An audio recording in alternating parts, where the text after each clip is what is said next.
Fala-se muito que o governo, se o governo não cumprir o que está ali, que ele furaria o teto de gastos. Mas vamos supor que o governo e o Congresso Nacional não encontrem uma saída e o Congresso Nacional exige as emendas do presidente da República. Aí quem vai furar o teto de gastos é o Congresso Nacional. Se o Congresso Nacional alterar o teto de gastos, as emendas podem acontecer? Poderiam acontecer? Porque nesse momento que se fala de reforma ministerial e no momento em que Bolsonaro está dando espaço para o Centrão e Paulo Guedes não combinam. Prova disso que ele está dizendo aqui agora, que está na próxima rodada de mudança ministerial, reforma ministerial, fala-se sobre o Salles. E o Salles é braço do Paulo Guedes no meio ambiente. Você acha que a possibilidade disso, de modificar o teto de gastos para atender essa demanda do Legislativo?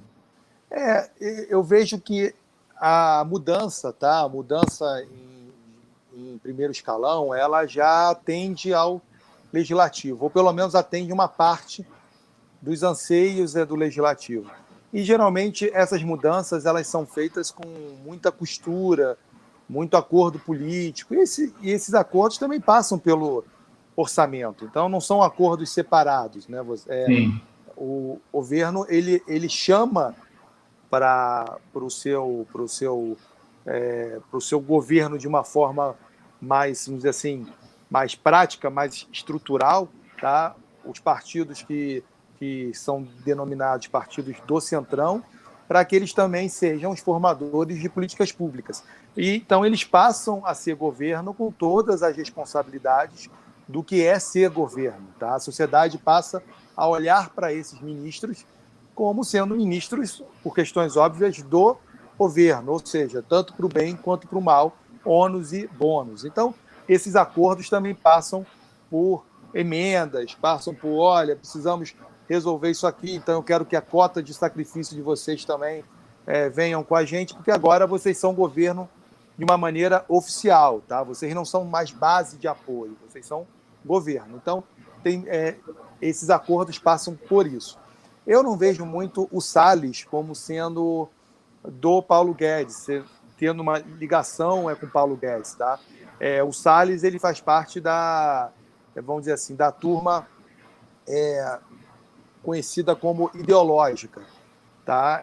O Paulo Guedes, apesar de ser ideológico, mas ele tem uma outra escola, né? Ele é da escola de Chicago, ele é um liberal, ele é criador de uma das maiores think tanks da América Latina, que é o Instituto Milênio.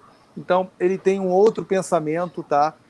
Que não chega a ser conservador, chega a ser liberal, mas não liberal conservador.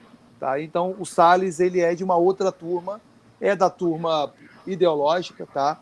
Então, o avanço, por exemplo, na pasta de meio ambiente, ele não diminui os poderes do ministro Paulo Guedes. O que ocorre aqui em Brasília, aqui, né? Óbvio que ainda também em grau de articulação, é desmembrar esse Ministério da Economia, que é um super ministério da Economia, devolvendo e recriando algumas pastas, como, por exemplo, a de Indústria e Comércio, que antes era do Partido Republicano, a do Trabalho, que sempre foi não, mas que no último governo foi do PTB.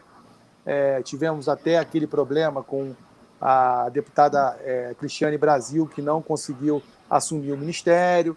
Então, o que se fala hoje é desmembrar a pasta de planejamento, então desmembrar o setor, né, o Ministério da Economia para outros ministérios para colocar novas pessoas para tocar essas pastas.